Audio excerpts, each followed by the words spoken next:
करते हैं यहाँ से थोड़ा सा अपने आप को डिफेंस की तरफ मूव करते हैं।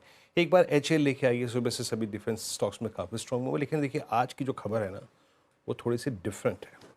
एक ऐसा स्पेस जो कि अब तक भारत के डिफेंस के इतिहास में एक वहाँ पे ना एक रिक्त स्थान जिसे कहते हैं ना, आई मीन एक खालीपन था, और वो था भारत का फिफ्थ जनरेशन का एयरक्राफ्ट। स्पेशली जब चाइना इसको तैयार कर चुका है, स्पेशली जब अमेरिका बार बार भारत को बेचने की कोशिश कर रहा है, चाइना पाकिस्तान को सप्लाई कर रहा है, तो भारत इस क्रम में आगे कैसे बढ़ रहा है। लक्ष्मण जी से बात करते हैं। लक्ष्मण जी, स्पेशली ऑपरेशन सिंदूर के बाद, जो ऑपरेशन सिंदूर था उसके बाद ये चर्चाएं काफ़ी बढ़ गई थी कि भारत को अब तीव्र गति से अपने कदम बढ़ाने चाहिए फिफ्थ जनरेशन के एयरक्राफ्ट, क्योंकि आपका राफेल भी 4.5 जनरेशन का है। तो इस संदर्भ में अब एक्टिविटीज़ और जो पूरी की पूरी गतिविधि है वो कितनी तीव्र हो गई है, ज़रा समझाइए। देखिए, अब ये गतिविधि जो है वो ज़मीन पर दिखनी शुरू हो गई, सबसे बड़ी बात ये है। और इसके लिए फिफ्थ जनरेशन जो फाइटर एयरक्राफ्ट है, उसका कैसे प्रोडक्शन शुरू किया जाए घरेलू कंपनियों द्वारा और देश में कैसे प्रोडक्शन शुरू किया जाए, इसकी तरफ एक बड़ा कदम उठाते हुए एक्सप्रेशन ऑफ इंटरेस्ट जारी किया गया है। ये एक्सप्रेशन ऑफ इंटरेस्ट जो जारी किया गया है एरोनॉटिकल डेवलपमेंट एजेंसी एडीए की तरफ से जारी किया गया है, और कहा यह गया है कि कोई भी कंपनी जो ये फिफ्थ जनरेशन का एएमसीए फाइटर जेट बनाना चाहती है वो बिड दे। पहले उनको प्रोटोटाइप बनाना होगा, फिर उसका सर्टिफिकेशन बनाना होगा, फिर फ्लाइट टेस्टिंग करनी होगी, और उसके बाद अगले चरण में उसकी मैन्युफैक्चरिंग करनी होगी। इसके लिए कंपनियों को बिड देना है, उसके लिए एक्सप्रेशन ऑफ इंटरेस्ट निकाल दिया गया है एरोनॉटिकल डेवलपमेंट एजेंसी की तरफ से। और इसमें एक बात है जो बहुत गौर करने लायक है, वो ये है कि इसमें कहा गया है कि इसमें सिर्फ और सिर्फ घरेलू कंपनियां ही हिस्सा लेंगी। दूसरी महत्वपूर्ण बात कि कंपनियां चाहें तो अकेले हिस्सा ले सकती हैं, ज्वाइंट वेंचर के जरिए हिस्सा ले सकती हैं, या फिर कंसोर्शियम यानी कई सारी कंपनी मिलकर के इसमें हिस्सा ले सकती है। 16 अगस्त बिड देने की आखिरी तारीख रखी गई है। उसके बाद ये चयन किया जाएगा कि आखिर किन कंपनियों को इस एयरक्राफ्ट एएमसीए को बनाने के लिए प्रोटोटाइप बनाने के लिए मंजूरी यहाँ पर दी जाएगी। जो प्रोटोटाइप बनाएंगे उसके आगे चल के मैन्युफैक्चरिंग को दी जाएगी। बता दूं यहाँ पर कि जो प्रोडक्शन जो है वो 2032-33 में शुरू होने का अनुमान माना जा रहा है, और 2034 तक इसको सेना में शामिल कर लिया जाएगा। इस बात का लक्ष्य लेकर चला जा रहा है। और जैसा कि आपने कहा कि सरकार की अब ये जल्दीबाजी इस वजह से है क्योंकि चीन ने इसको बना लिया है, बहुत जल्द चीन पाकिस्तान को देने वाला है।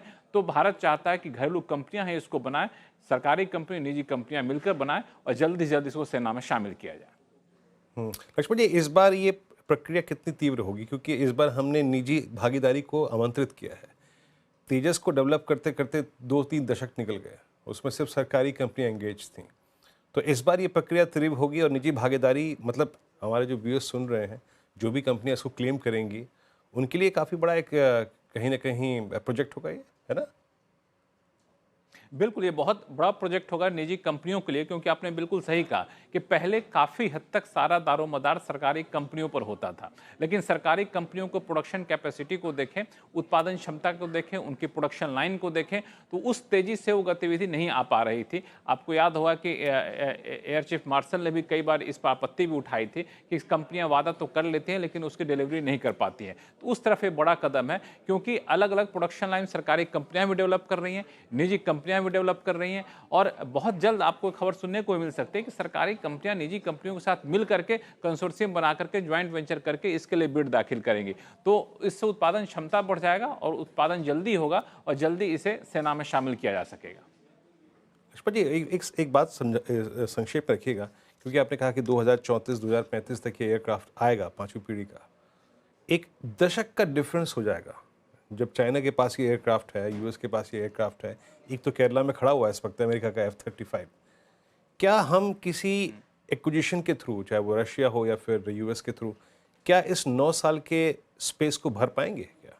मतलब कुछ एक्विजिशन पॉसिबल है फिफ्थ देखिए, जनरेशन एयरक्राफ्ट का? नहीं, तत्कालिक जो ज़रूरतें होती हैं उन ज़रूरतों को पूरा करने के लिए अलग अलग विकल्पों का तलाश सरकार हमेशा कर रही होती है, और ज़रूरत पड़ने पर ये विकल्प हमेशा सरकार के पास खुला रहता है कि हमें तत्काल ज़रूरत है तो हम तत्काल ज़रूरत को पूरा करने के लिए कुछ एक्विजिशन कर लें। डिफेंस एक्विजिशन काउंसिल की बैठक होती है जिसमें इस तरह के प्रस्ताव पर विचार किया जाता है और अंतिम मुहर लगाई जाती है। लेकिन जो 8 से 9 साल का जो अंतर आपने बताया, तो आपने गौर किया हो कभी युद्ध हर 2 साल, हर 3 साल पे नहीं होता है, एक लंबी अवधि पर होता है जब भी ऐसी सैन्य कार्रवाई होती है। तो ये मान के चला जाता है कि अभी नहीं, हो सकता 10 साल बाद हमें ज़रूरत पड़ेगी, तो उसकी ज़रूरतों को देखते हुए ऐसे प्रोटोटाइप डेवलप किए जाते हैं। लक्ष्मण जी, बहुत बहुत शुक्रिया, इस खबर को आपने विस्तार से समझाया। तो सरकार पूरी तरीके से इस बीच अगर आप देखें 5th जनरेशन के एयरक्राफ्ट के निर्माण के लिए जो है ना वो अब काफ़ी हद तक जिसे कहते हैं ना फोकस्ड है। और इस बार निजी भागीदारी बढ़ना, याद रखिएगा, ये पिछले 2-3 दशकों की तुलना में ये एक डिफरेंट पिक्चर है ऑल टुगेदर। लक्ष्मण जी, बहुत बहुत शुक्रिया आपका इस पूरी बात के लिए।